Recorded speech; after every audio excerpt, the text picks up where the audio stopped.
Students, हम class 12 का पहला चैप्टर कर रहे हैं सॉलिड स्टेट और उसका टॉपिक है जो आज हम स्टडी करेंगे types of crystal unit cell.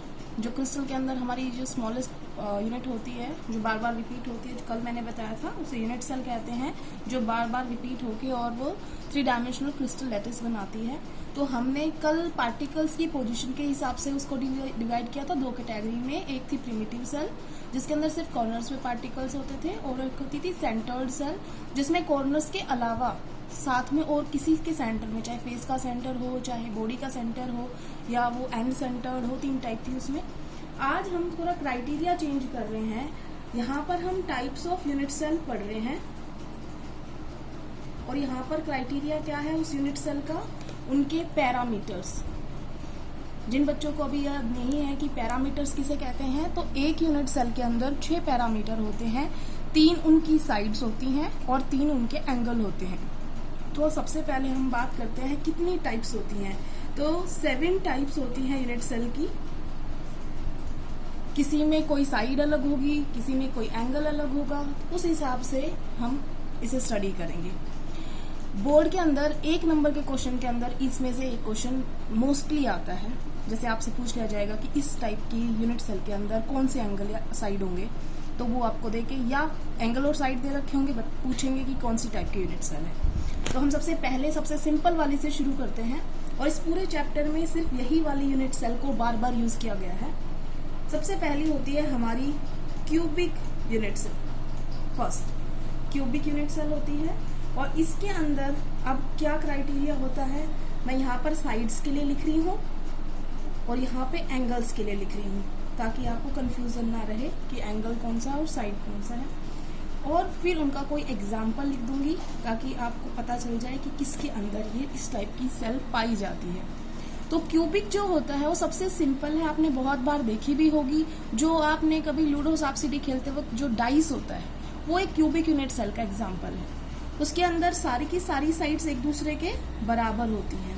तो इसका मतलब A is equal to B is equal to C, की सारी साइड्स क्या हैं, एक दूसरे के बराबर हैं, और उनके सारों के बीच में angle alpha is equal to beta is equal to gamma, और वो सारे एंगल, तीनों एंगल बराबर होते हैं, और तीनों का एंगल कितना होता है 90 डिग्री। तो इसका मतलब तीनों साइड्स बराबर हैं और एंगल जो है वो सारे बराबर हैं और वो 90 डिग्री रखते हैं। जितने भी आप इसमें एग्जाम्पल पढ़ेंगे जैसे NaCl, सीजियम क्लोराइड, ZnS, ये सारे इसके अंदर आएंगे। उसके बाद हम आते हैं दूसरी टाइप की। तो बुक्स में थोड़ा बहुत इधर उधर करके दे देते हैं, लेकिन आपको याद करना है अगर प्रॉपर तरीके से, तो एक पैटर्न है। अगर वो पैटर्न आपको याद रह गया तो बस आपको नाम याद रखने हैं और उसके बाद आपका पूरा हो जाएगा, ये आपको याद रह जाएगा हमेशा के लिए। दूसरे नंबर पे जो है वो है हमारा टेट्रागोनल। टेट्रागोनल में क्या होता है, आपने सिर्फ एक साइड जो है वो सेम नहीं रहेगी, बाकी 2 साइड है वो सेम रहेंगी। तो A is equal to B is not equal to C। ज्यादातर आपने जो बॉक्सेस आते हैं हमारे तो पेन वगैरह के, तो उसमें 2 साइड्स बराबर होती हैं, एक साइड बड़ी होती है, तो वो इसी का एग्जाम्पल हो गया। या चाय पत्ती का डिब्बा देखना कभी, पीछे से नीचे से दोनों साइड स्क्वायर होता है, ऊपर बड़ा होता है, तो इसका मतलब उसकी 2 साइड्स क्या है, बराबर है। एक साइड जो है वो उनकी सेम नहीं है, तो इस वजह से ये इसका एग्जाम्पल होगा। प्लस में इसका जो एंगल्स है, एंगल्स सेम टू सेम रहेंगे, तो आपको याद रखने में दिक्कत नहीं होगी। क्या है, सिर्फ इसके और इसके में फर्क क्या है, सिर्फ एक साइड अनइक्वल है, एक साइड को क्रॉस करते जाओ। ऐसे ही हम अगला वाला ऐसा थे नहीं, दोनों साइड क्रॉस कर देंगे, तो हमने एक साइड को क्रॉस कर दिया। और इसका एग्जाम्पल जो है वो होता है ज्यादातर टिन का ऑक्साइड, टाइटेनियम का ऑक्साइड, कैल्शियम सल्फेट, आप कोई भी यूज कर सकते हैं, व्हाइट टिन, कोई एक एग्जाम्पल याद रख सकते हैं। वैसे एग्जाम्पल पेपर में नहीं पूछे जाते हैं, ये सिर्फ आपको याद रखने के लिए बोला गया है। पेपर में सिर्फ इनके साइड्स और एंगल्स और इनका नाम, इसी को लेके ही क्वेश्चन आता है, एग्जाम्पल पर नहीं आता कभी भी। फिर भी हम याद रख लेते हैं। तीसरे पे आते हैं हम। तीसरा है ऑर्थोरोम्बिक।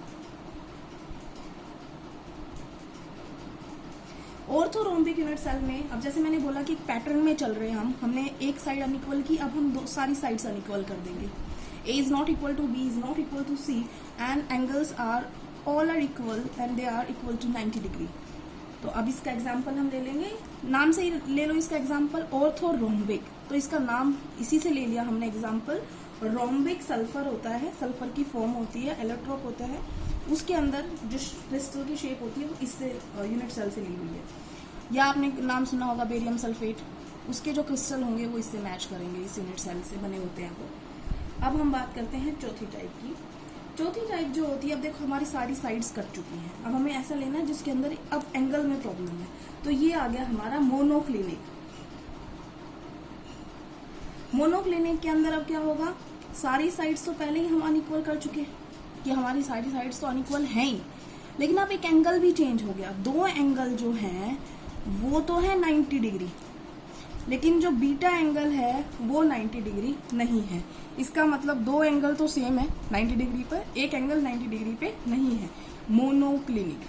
तो मोनोक्लिनिक के अंदर इसी के नाम से इसका एग्जांपल आ जाएगा मोनोक्लिनिक सल्फर। सल्फर की एक और एलोट्रोप फॉर्म है मोनोक्लिनिक सल्फर। उसके बाद अगर दूसरा एग्जांपल, इसमें बेरियम सल्फेट था, इसमें sodium sulphate Na2SO4 decahydrate 10H2O। उसके बाद हम आते हैं पांचवे पे। अब देखो ये जो होती है ये सबसे कॉम्प्लेक्स होती है। सबसे कॉम्प्लेक्स बनाना भी इसको आसान नहीं है। अगर हम एक कोई मॉडल तैयार करें तो इसको बनाना मुश्किल है। क्यों मुश्किल है?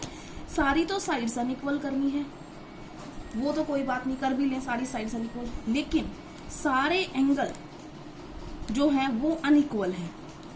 मतलब अल्फा एंगल बीटा के बराबर नहीं होगा, बीटा वाला गामा के बराबर नहीं होगा, कोई भी 90 डिग्री नहीं होगा, तो कोई एंगल बराबर नहीं है। और इसका एग्जाम्पल है, आपने कॉपर सल्फेट के बारे में सुना होगा, स्काई ब्लू कलर का होते हैं इसके क्रिस्टल, तो उसके अंदर जो यूनिट सेल होती है वो ये होती है ट्राइक्लिनिक टाइप की। ये तो हो गए 5 जिनको आप इजीली याद कर सकते हो। 2 थोड़े से अलग होते हैं, उनको लिखते हैं अब हम। हमारा 6 जो है, 6 है हमारा रोम्बोहेड्रल। रोम्बोहेड्रल का एक दूसरा नाम भी है ट्राइगोनल। ये बिल्कुल सिंपल है।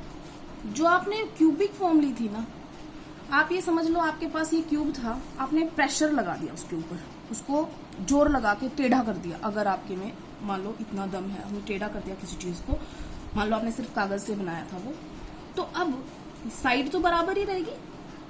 आप चाहे टेढ़ा कर लो, आपने वो चीज थी, मान लो ये थी, इसको थोड़ा टेढ़ा कर दिया तो ये चीज ऐसे चली जाएगी। मान लो ये आपकी बराबर की है, ये साइड्स थी आपकी, यूं थी पहले क्यूबिक के लिए 90 डिग्री एंगल, ये वाला था ना 90 degree angle sides.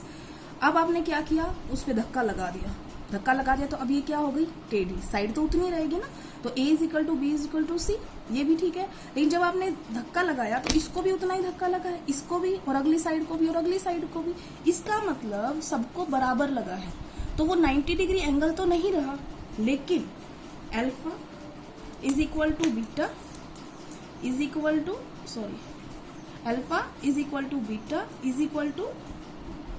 = Gamma is not equal to 90 degree.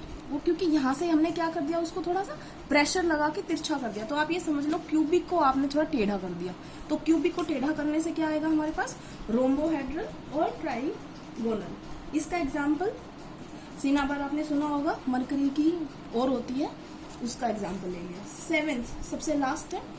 7th जो होता है वो आसान है याद करने में, ये आपने बहुत बार सुना भी होगा। इसका नाम हेक्सागन सुना है, उसी से नाम है हेक्सागोनल। हेक्सागोनल कैसे होगा, अब पहले आपको हेक्सागन पता होना चाहिए। कैसे होता है हेक्सागन? हेक्सागन मतलब ये वाला, ये हमने एक बना ली। अब एक हेक्सागन ऊपर है और एक हेक्सागन नीचे है, ये सारी साइड्स तो दूसरे के क्या है, बराबर है। जैसे फॉर एग्जांपल ये हमने कोई हेक्सागन बनाई, ये हमने एक हेक्सागन बनाया और इनको हमने जोड़ दिया, तो जो ये यूनिट सेल बना ये हेक्सागोनल यूनिट सेल है। अब जो ये साइड्स हैं A और B, ये तो दोनों क्या हो गई, 2 साइड्स जो हो गई वो बराबर हो गई। एक साइड जो है वो बड़ी है, ये वाली जो यहां से ये कनेक्ट कर रही, तो A = B but not equal to C, क्योंकि C जो है वो बड़ी है। और अब अल्फा, अब इसके एंगल समझने पड़ेंगे आपको। देखो A और B बराबर थे, तो ये एंगल और ये एंगल भी तो बराबर है, तो इसका मतलब दो एंगल भी बराबर हैं। तो कौन से बराबर हैं? Alpha is equal to beta is equal to 90 degree. कौन से एंगल की बात हो रही है ये अभी बताते हैं। जैसे एक ये एंगल है, ठीक है, एक इस साइड से लगेगा ये वाला एंगल, एक इधर से लगेगा ये वाला एंगल। तो ये एक साइड से ये वाला एंगल कितना है? देखो दिखाई दे रहा है आपको 90 डिग्री। इस ऊपर वाली से ये सतह है, जैसे ये मान लो आप हमारा हेक्सागन है, अगर इस पॉइंट से हमने लगाया तो देखो ये कैसे एंगल आ रहा है 90 डिग्री। और ये हमारी बी साइड से भी जो एंगल आएगा ये भी कितना आएगा 90 डिग्री। तो दो एंगल हमारे पास कैसे आ गए 90 डिग्री। लेकिन जो ये हेक्सागन है इसके अंदर कितना एंगल होगा इसको आप निकाल सकते हो। आप सर्कल बनाओ, मान लो आपको नहीं पता ये एंगल कितना है, तो इसके आप भाग करोगे तो कितने भाग हो गए? 360 को कितने से डिवाइड कर दे हम? 3 से डिवाइड कर दो, कितना आ गया 120 डिग्री। हेक्सागन का जो एंगल होता है वो कितना आ गया 120 डिग्री। तो गामा जो है वो 90 डिग्री नहीं है, वो कितना है 120 डिग्री। तो जो ज्यादातर आपने इसकी शेप बनाते वक्त हम ग्रेफाइट की ऐसी शेप बनाते हैं हेक्सागोनल रिंग्स बना के। तो ग्रेफाइट के अंदर जो क्रिस्टल के अंदर यूनिट सेल है वो हेक्सागोनल यूनिट सेल है। तो एक बार मैं दोबारा से रिवाइज कर रही हूँ इसको। 7 टाइप्स की हमारे पास क्रिस्टल के अंदर जो यूनिट सेल पाई जाती है वो 7 टाइप्स की होती हैं। उनके पार्टिकल्स की पोजीशन के हिसाब से हमने पहले डिवाइड किया था, ये हमने इसका पैरामीटर्स के हिसाब से डिवाइड किया है। तो क्यूबिक के अंदर क्या होता है? सारी साइड्स इक्वल हैं, सारे एंगल इक्वल हैं, they are equal to 90 degree. Tetragonal में एक साइड को हमने अनइक्वल कर दिया और बाकी सब सेम है।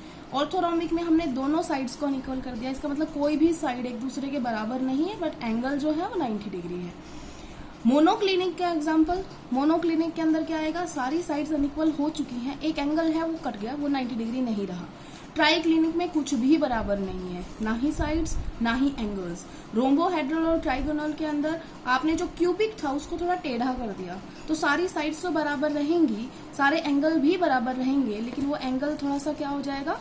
तिरछा हो जाएगा, तो वो 90 डिग्री नहीं रहेगा। तो कोई भी एंगल 90 डिग्री नहीं होगा और वो सारे एंगल एक दूसरे के बराबर होंगे। हेक्सागोनल के अंदर हमने हेक्सागन बनाया था तो दो साइड्स इक्वल हैं और एक साइड अनइक्वल है। और एंगल जो थे, दो एंगल, जो ये एंगल और ये एंगल बनाएंगे, ये दोनों 90 डिग्री है और जो ऊपर एक एंगल है वो 120 डिग्री है। तो ये हमारा हो गया कि यूनिट सेल कितने टाइप की हुई अकॉर्डिंग टू पैरामीटर्स। हम आपको दिखाने के लिए इसमें डायग्राम भी होता है बुक में, तो इसको देखने के लिए ये क्यूबिक आपको दिखाई दे रही होगी। ये क्यूबिक के हमने एकदम क्यूबिक का देखो, ये साइड बराबर है, देखो ये एक साइड है, ये एक साइड है, ये एक साइड है, तीनों साइड बराबर है। तो A is equal to B is equal to C, सारी बराबर है तो तीनों को A लिखा हुआ है। एंगल सबके अंदर कितना होगा 90 डिग्री, जैसे आपको इसमें दिखाई दे रहा है। ये क्यूबिक है, दिखाई दे रहा है। तो A, B और C सारी बराबर है, सबके बीच में एंगल कितना है 90 डिग्री है। दूसरी वाली पे आते हैं हम, टेट्रागोनल। तो देखो ये वाली साइड और ये वाली साइड, दो साइड हो गई ना, एक A और एक B, दोनों साइड क्या हो गई बराबर, और एक साइड क्या हो गई अनइक्वल। बाकी एंगल तो कितना रहेगा इनका 90 डिग्री। तीसरी टाइप पे आते हैं हम, ऑर्थोरोम्बिक।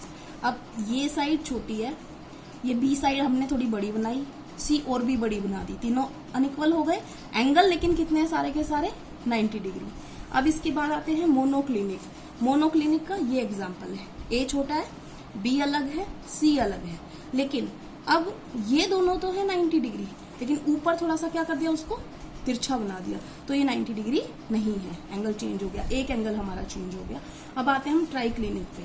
ट्राइक्लिनिक में कुछ भी बराबर नहीं था, देखो A और B और C ये तीनों तो अलग अलग हैं ही। अब ये जो एंगल है तिरछा कर दिया इसको, ये अलग एंगल है, ये अलग एंगल है और ये अलग एंगल है, तीनों अलग अलग एंगल है।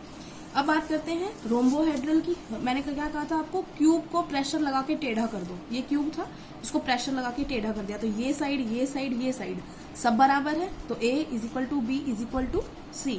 एंगल भी सारे बराबर है क्योंकि बराबर ही तिरछे हुए हैं, लेकिन वो 90 डिग्री नहीं है, नहीं ना 90 डिग्री, तिरछे हो गए हैं थोड़े से, तो ये वाले एंगल सारे बराबर होंगे और ये 90 डिग्री नहीं होंगे। बस हमारी हेक्सागोनल आई थी, हेक्सागोनल के अंदर ये दो साइड्स हैं, एक और ये दो, ये दोनों बराबर है, A is equal to B था but not equal to C क्योंकि ये लंबाई की तरफ था। उसके बाद हमने एंगल बताया था, A के साथ जो एंगल बनाया वो 90 डिग्री है, B के साथ बीटा एंगल बनाया वो 90 डिग्री है। अब जो ये C के साथ ये बन रहा है, ये वाला कैसा है 120 डिग्री, जो हेक्सागन के अंदर बन रहा है। तो इसमें 2 साइड्स इक्वल है, एक अनइक्वल थी, 2 एंगल इक्वल है 90 डिग्री के बराबर है और गामा जो है वो 120 डिग्री के बराबर है। आज का हमारा ये हो गया types of unit cells according to the parameters. तो आज के लिए यही है। आपने बुक में जो मैंने तरीका बताया है इस तरीके से अगर आप लिखेंगे तो आपको बिल्कुल याद रहेगा। तो आप अपनी नोटबुक में इसे लिख लें। Thank you class.